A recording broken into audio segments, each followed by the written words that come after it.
Hey, Sean, do you know what? I think that our listener want real protection against cyber risk. And I know that High Trust is the leader in cybersecurity assurance. But what makes them the go to choice? Well, according to our friends at HITRUST, because their framework covers 100% of the known tactics, techniques, and procedures, in 2024, organizations with a HITRUST certification had just a 0.59% incident rate, meaning 99.41 stayed breach free. That's solid. But what about staying sharp over time? HITRUST regular certification process isn't just a checkbox, it actually drives improvement. Repeat customers see up to 54% fewer corrective actions needed year over year. And now, with their new AI security assessment and certification, you can actually tackle AI risk with confidence as well. Then check out the iTrust framework. Go to hightrustalliance.net to learn more.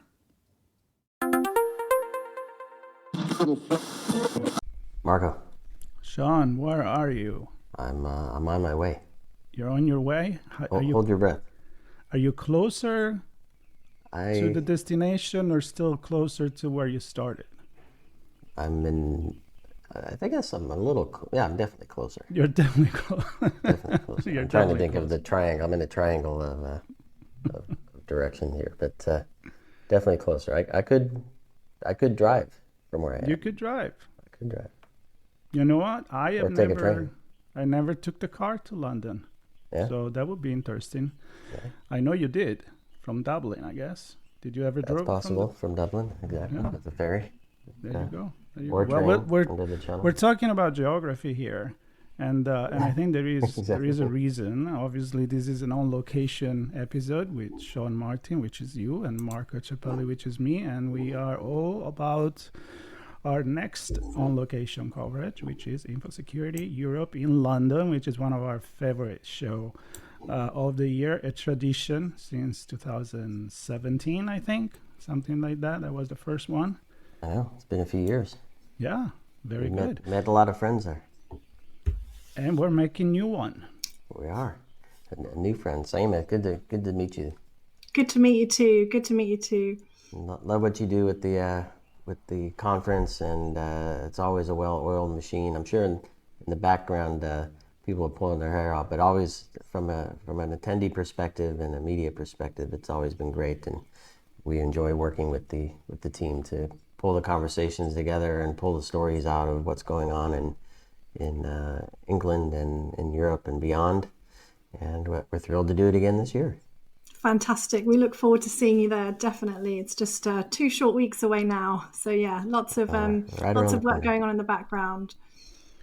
Well, how about we start from the beginning, which is you. This is the first time that we actually talked to you in all these years, but I know you've been around in the organization for a while as portfolio director. So a few words about you, and I know there is a celebration as well this year. So let's start with that as well. Absolutely, absolutely. So thank you so much for having me on the podcast today. So yeah, my name's Saima and I'm the portfolio director for our technology shows at RX Global. And I've had the pleasure of working with the Infosecurity team for over 5 years now, 5.5 years. And through that time, we've gone through the pandemic and come out of the pandemic, changed venues, and this year we absolutely have a great celebration in front of us. So it's our 30-year anniversary this year. We were due to celebrate our 25th anniversary, but it was actually COVID back then, so we never got to have that celebration. So I'd like to think that we're making up for it this year. Well, we're certainly excited to be part of that celebration. I like a good party. Yeah. Yes, and there will be one. Yeah. We'll get to Nice one. that. So why don't we start with looking a little bit back, and then you tell us what the party, what the highlights for this year is and are. I'm sure there's more than one thing. So 30 years, that's technology time. It's a long time. It's Yeah. 3 decades. Yeah. Huge amount of change in that time. Huge amount of change. And yeah, so our first event was in 1996. So, and I think for the last 30 years we've been one of the most crucial events in the calendar for those 30 years. But in that time, the tech landscape and the cybersecurity landscape has continued to change and evolve and become more and more complex. So, from the early 90s, the emergence of the internet, digital transformation of the 2000s, the rise of the cloud, More recently, we've had the emergence of Gen AI and quantum computing now. And I think, looking back over these 3 decades, if I look back myself, we must have had thousands of visitors, come through our door. We definitely have had thousands of visitors. They've connected with, hundreds and thousands of suppliers, attended countless seminars and sessions, and formed probably tens of thousands of new contacts. And we'd like to think that these interactions at Infosec have helped these cybersecurity professionals really strengthen those security measures in their organizations, their people, their data, their assets over that time to help keep them safe. And, we're really proud to be part of that community for the last 30 years. We certainly couldn't have done it with the support from, our partners like yourselves, our advisory board who play a big role in our conference program every day, all of our partners and indeed all of the vendors and all of the visitors that have walked through the doors over the last 30 years. So we will be having a little bit of a celebration for that whole community this year. Yeah, let's talk about the community a little more. Maybe you can speak to who attends, maybe some of the changes there in terms of role, what they're looking for, how the interactions go from a communication perspective. Because I think if we look back, 30 years, cyber wasn't even really a thing, right? It was IT people that did cyber. Yeah. And that had its own way, or it introduced its own way of getting people together and talking about things. So can you maybe share a little bit about who attends and how all those conversations amongst the community have changed? Yeah, absolutely. So we have we're expecting around 14,000 visitors this year, predominantly from the UK, but we do have a fairly large contingent from Europe as well, and that's on the visitor side. And all of our visitors are cybersecurity professionals, but what they actually do on a day-to-day basis can range. They can either be specialists in a certain area, or they can be someone more senior in the organization who's looking after cybersecurity strategy. On the whole, though, what they are looking for is innovation, insights, and networking, kind of those 3 buckets. So innovation, that's around kind of either the existing or the new. Innovation doesn't necessarily always come from new, because maybe it's you haven't found that certain innovation yet, but it might exist out there. So whatever the current problem that they're trying to solve in their organization, what's the technology or the service that's going to help them to solve that, and how can they implement it? So we have people coming to look at technologies all the way from very early on in that buying cycle, if you like, sort of looking for inspiration, or at the very early days of thinking that this might be a problem, all the way through to, they might have selected 2 or 3 vendors and they're coming to Infosec to talk to the teams in more detail. They're bringing their tech teams with them to sort of look at those products in more detail. So that's, and often what we hear from our visitors, they do want to see, even though the existing technologies, those kind of larger companies are important, they also they want to see what's new, what are those new companies. And so that's where our discovery zone comes into play, and our startup zone, where some of those new and exciting startups can be found. So that's the innovation side of things. Then the insights, we've got a conference program. We have 8 theatres and a range of sort of formats. So you have high-level keynotes, presentations, and then we have workshop style smaller sessions which are very interactive. And that again can be learning about technologies. So we have some tech-focused sessions, but it can be around kind of learning case studies. So what's worked, what hasn't worked, what are the pitfalls, which is another really interesting areas that our visitors like to hear about. And you also get to learn from each other in those sessions. That a lot of our visitors come to learn from their peers around kind of what, how are they trying to solve this problem, or what's worked in the past there. So that's that insight piece. And then the networking, again, whether it's in our leaders lounge or on the show floor, we've got some new areas for networking today, or whether it's some of the events around the events, everybody really comes to kind of, strengthen those existing relationships or build new ones within the community, whether that's within their peer group or whether that's with vendors or partners. We really see it as a place to kind of forge those relationships that last, years and years, and people say that's what they come back year and year after as well to do, and everyone's going to be there. So that's what, and just to answer your other question about who attends, I think we really see this as an event for the whole cybersecurity team, and indeed anyone else working in an organization who touches on cybersecurity, be that tech and seniority. We get fairly early career people looking at starting out in their cybersecurity careers, all the way through to people who've been in the industry for the last 30 years. And really, I think there's something for everyone within that span of experience level. Yeah, and I know we've connected with some folks. We see a lot of engagement from the education space, the university and researchers. And we've seen an uptick in policy folks as well in different areas. So I presume you see some of that change too. Yes. We're focusing more on policy this year. We actually have the UK government coming to do some sessions where they want to hear from the cybersecurity community about how getting help from them to input into the next kind of phase of regulation, and then certainly we do engage with universities and students. We're actually creating a guide for students this year to kind of help them get more out of the event. Sometimes they come and they don't really know what's there for them, so we're creating that, and we're encouraging them to come on the afternoon of day 2 as well, just so we can kind of put our hands around them a little bit more and help them around the show as well. That's very exciting, and I'm gonna move into a couple of things that excite me, but I look at things more from a societal perspective, and I'm also a kind of a geek when it comes to space, so you know where I'm going with this. So you got Brian Cox, which is one of my favorite, honestly, presenters and physicists. His personality, always been a big fan. Unfortunately, I know he doesn't give interviews, so I tried. We'll see what happens. So we're talking about having a safer cyber world as far as the theme of the event goes. I think we're going with the universe here. That's a joke I prepared a while back. But anyway, exciting to know that there is somebody like him on stage, but also very excited from my perspective, Rory Stewart. Yes. I look at the geopolitics and how cybersecurity affect not only our society as individual societies, but as a whole. So the vision on the global aspect, the universe, we'll see where that goes.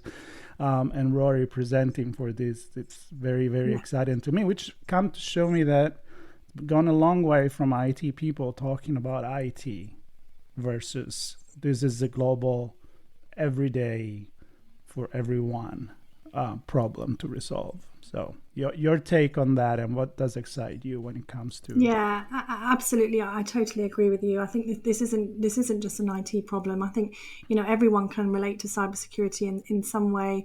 The threats are getting closer and closer to home, and certainly here in the UK we've had some big retail names kind of be attacked recently, whereas some of the other attacks can be quite niche potentially, certain sectors, but everyone knows these names, so it's certainly front of mind. But yes, I am very excited about those 2 keynotes that you mentioned as well. So obviously Brian Cox, so the thinking there was obviously around and I think I'm going to ask the team to change our tagline, actually, building a safer cyber universe. So thanks for that. So yeah, quantum computing, I think, I think for a long time, this has felt like more or less a remote prospect for many of us. But, recently, there's been developments in the technology that have actually shown that these powerful quantum computers are actually on the near-term horizon, I think, potentially within the next 5 years. So the risk here is, of course, that these will be able to break, any existing encryption protocols that cannot be cracked with the existing tech. So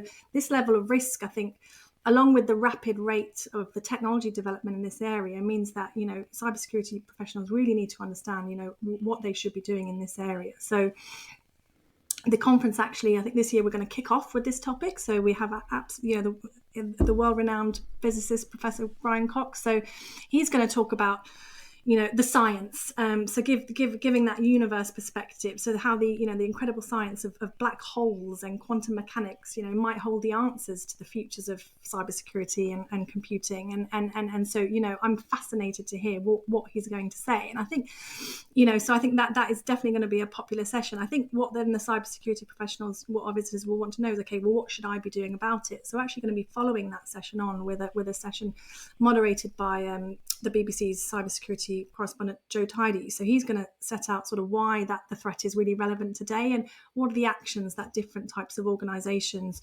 and industry should be taking right now in preparation. So kind of teaming up that sort of, the theory and that sort of high level, universal view with then actually kind of practically what should we be doing on a day-to-day basis now. And I think that's quite a good sort of analogy of our conference program in the whole. It's kind of giving you the overarching, what are the key things you need to be concerned about, and then actually how do you implement them and what do you do today. And certainly, the geopolitical angle, I think it's, something that's, one of the biggest drivers of risk probably now, and certainly seems to be evolving at, unprecedented rates at the moment, certainly. So who better to talk about that than, Rory Stewart. So he is going to be deep diving into kind of what's going on at the moment with these global power dynamics and where might this all be heading. And he's going to be looking at things like alliances and how shifting alliances might change risk. He's going to be looking at where from around the globe might new threats emerge. He's going to be looking at how a global trade war could affect cybersecurity. So really, really kind of topical and fascinating stuff that, I'm sure is going to be interesting to a lot of our audience. I'm sure supply chain will be sprinkled throughout there as well. Oh, I'm sure, yes. Can't get away from that. And I know building materials and software building materials more specifically have been hot topics. I suspect that'll be in there too. As I look at the conference program and some of the tracks, of course there are topics from AppSec to CloudSec to DevSecOps and IAM and incident response management and things like that. But there are also tracks like case studies and research and demos and workshops. Can you kind of give a sense to folks how, I don't know if there are certain ways that you find people navigate the tracks and the topics? Do they pick a technology and bring a collection of research and workshops together, or do people dig into workshops, or how does that look? If you have it's a great question. I think one that I'll do my best to answer, but the you've absolutely hit the nail on the head. So most of our theatres and our tracks are divided into what I would call kind of format type. So case study, we'll be giving, an example of an implementation in an organization, what's worked, what hasn't worked. Tech demo will be giving a tech, more of the tech side of things, how to implement, a demo. A deep dive will be going very deep on a topic. So that's the kind of format of the top, but actually the actual topic itself will be intertwined into all of those different formats. So when people are coming to the show, sometimes they can be looking, for example, for, ransomware. Okay, I need to know about ransomware. Where can I find that? And that's when our app and our website comes into play with all the different filters down the side. So if you are looking for a particular topic, you can then see, well, what theatres are those in and what times. This year, though, however, for the first time, we are introducing one topic-based theatre as well, which is our AI and cloud security theatre.